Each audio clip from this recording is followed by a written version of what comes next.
This is the world of Islam. How did it happen?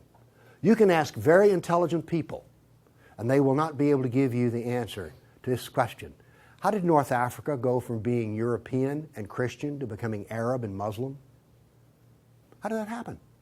And is that an important question?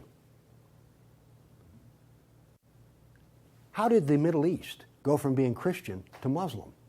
And is that an important question? I think it's an overwhelmingly important question. All right. Now, to understand how that Islamic world came about, we're going to have to go about and see how Islam entered our world. Now, to do that, Islam entered the world of the Byzantine Empire. We know that in the Sirah, Muhammad's life, his last days were spent killing Christians and subjugating them.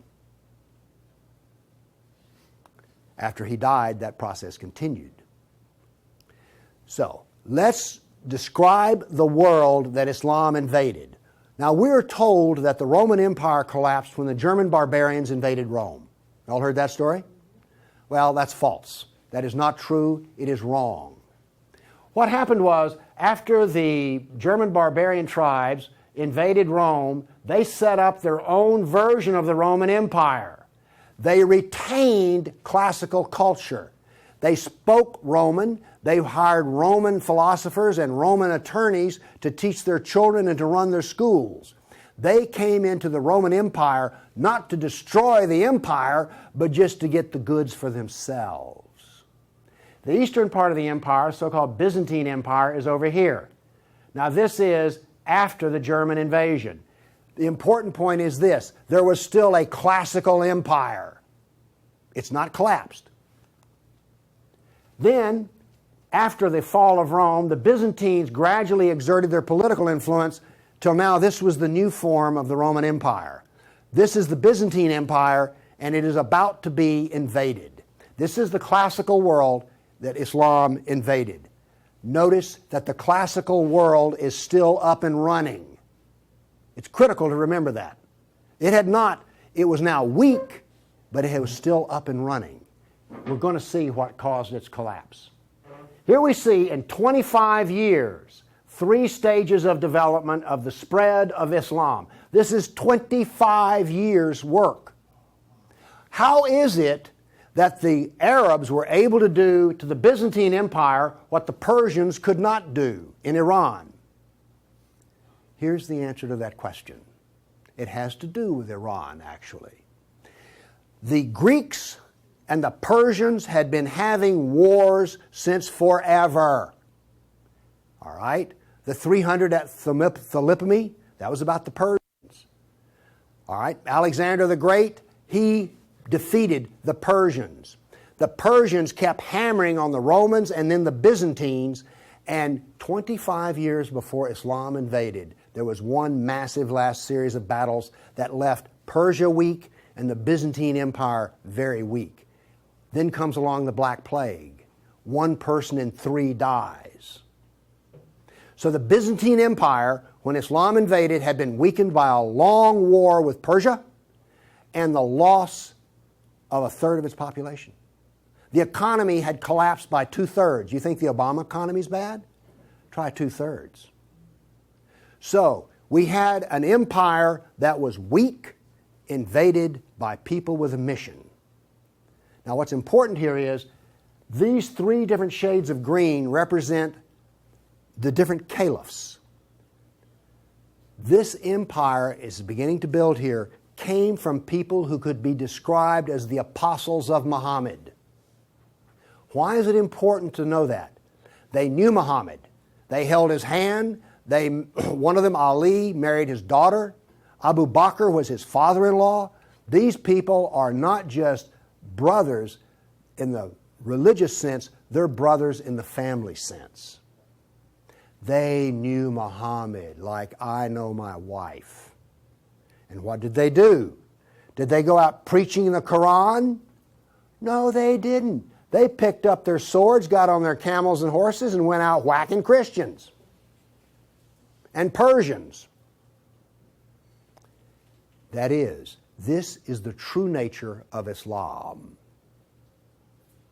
Here you see it. This is the fruit on the tree. massive destruction. Now notice something else that's happened here. Egypt is the breadbasket of the Mediterranean. Syria, the heart of the intellectual world of the classical empire. In 25 years, the classical civilization lost its ability to feed itself and lost its biggest brain trust. This destroys classical Christianity.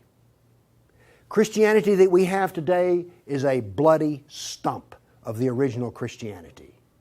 Why? This destroyed the heart of it, transformed it. The first stage of the annihilation of classical empire, gone. The heart of it's gone. Okay. A century later, notice over here in Spain, 750 AD, Spain is already Muslim. This is rapid fire conquest. This is going to become very important because this happened as it were in the life of a nation overnight. This brutal assault is the key as to why we fear Islam. Now then, you're next going to see history that you've not heard before. I'm not a historian, but I am a scientist. And I can reason from data. I knew, once I read the story of Muhammad, that I had been fed a pack of lies about what caused the Dark Ages. Roman barbarians didn't cause the Dark Ages. First off, why would these barbarians were Germans? These are the same people who made Germany. You're telling me they were too stupid to learn how to do Roman law and stuff? Of course not. They were very intelligent people. They didn't cause the collapse. But that's the classical theory. If you go to Vanderbilt, that's what they'll teach you. Here we go with the data. There has recently been a lot of classical ancient works that have been translated and put into a database format so they can be accessed. There's been massive archaeological research under the ocean and at the edge of the Mediterranean. From this archaeological research, we're able to track history and economies. All right? That figure I gave you about how the economy collapsed, that came from the study of sunken vessels. Because if you're not buying much, if 1 in 10, let's say 1 in 10 ships is sunk, that figure's not that high, but whatever. If you see a lot of sunken ships, there was a lot of ships sailing around. When they go down, the economy goes down. So from this data, we know a lot. And this, in particular, the database of ancient documents, gives us 548 battles that Islam fought against the classical world. This is all new information. I've talked with people who consider themselves history buffs, and they go, well, let's see, battles of Islam against Europe. Let's see, we've got the invasion, we got Tours, we got the invasion of at Gibraltar, we've got Lepanto, Gates of Vienna, collapse of... Okay, that's 5. You talk to a historian, and those are the 5 battles they can scratch up. And I remind you, you can have all of these slides if you just send me an email for it. Okay, what does this new data show us? It shows us this. See the white spots? They're brand new battles. They're going to change to red. These are new. Every time, I want to show you this all over again. Every tick is 20 years. The new battles for that 20-year period come up in white, then they fade to red to show you the history. So white's what's happening right now, red has happened. Let's see how these 548 battles act out over. We're going to watch, in 70 seconds, we're going to watch 1,200 years of conquest. Look how fast this is happening. Bam! Here comes... You didn't know France was hammered that hard, did you? You heard of Tours.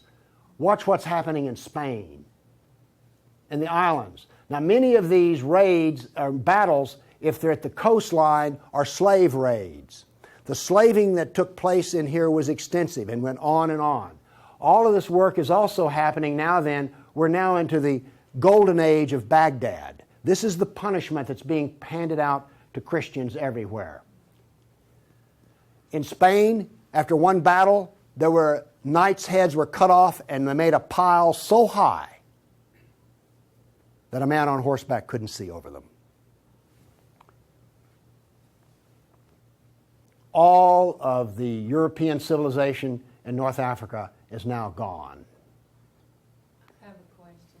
Have you read the 13th tribe? No. Okay. Now, pretty soon, and by the way, there will be a period of time, and you can see the clock running up here, there will be a brief blip of 5 battles that occur in North Africa, the Barbary Pirate Wars. We're on there. Okay?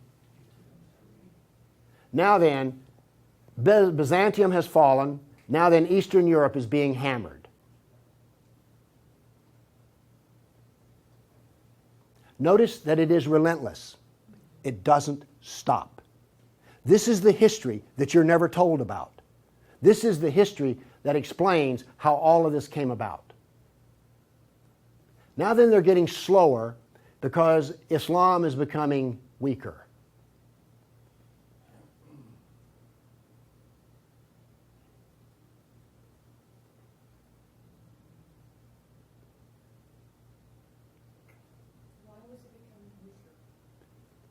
Corruption. All empires collapse from the inside ultimately. Okay. I say that what caused the collapse of classical civilization was not the invading German barbarian tribes. I say that classical civilization was destroyed by Islam. Really getting to one of the points where we don't want to know this history. Anybody here all real proud about how some of your ancestors were taken off a coast in Italy and then put into a harem in North Africa? And now you have children from that who are distant relations? You see, you may have distant relations in the Arab world you don't know about because 1 million Christians were sold into slavery. And by the way, the Venetians helped to do that. And another embarrassing piece of news is this. The Jews were very big in the trans-Mediterranean slave trade. Nobody comes out of this looking good. No one looks good. Are you also beginning to see, like, I don't think I want to know any more about this history at all? Okay? Are you catching on here? All right. Now, the other thing we're told that's so bad about Christianity and so pitiful about those poor Muslims are the Crusades. Who's ever heard this? Well, the Crusades, oh, that's so embarrassing. Gosh, you know, we got out of Europe, we went over there and invaded the Arab lands, and then we killed them and hurt them, and like, oh, I've heard preachers wallow in pity about how drastically bad the Crusades were. All right, first off, Islam, remember, destroyed 30,000 churches. The Jews and Christians were dhimmis. There was infinite number of brutality against Christians. Christians were fleeing the Middle East, and the Byzantine emperor appealed to the Pope, help us, please. Now, this was a big thing to do because the Byzantine emperor and the Pope did not get along at all. But these were desperate people. And what did the Pope look out and see? This is the world that he saw in 1100, the time of the First Crusade. Well, let's see. This much of Spain is Muslim, and we're getting our behind kicked on a regular basis. Oh, well, this Christianity's gone. Oops, this Christianity's gone. And look at all the battles in the non-Christian, in the areas that are still Christian. Do you see the geopolitical problem that the Pope was facing here? This was not just some, we'll saddle up, get on our horses, and go steal from them Arabs, which is what you're told. This is the political picture. But now then, let's do this. Let's look at a battle map for the Crusades. Let's be fair. I showed you the jihad map. Now here comes the Crusade battle map.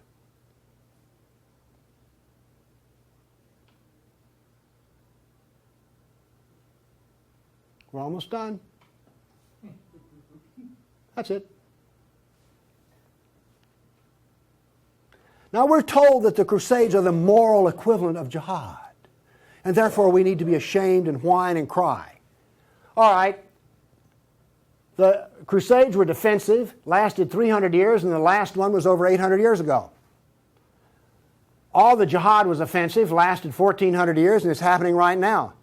In all probability, some Christian is being slaughtered in Nigeria today. Now, is this moral equivalence?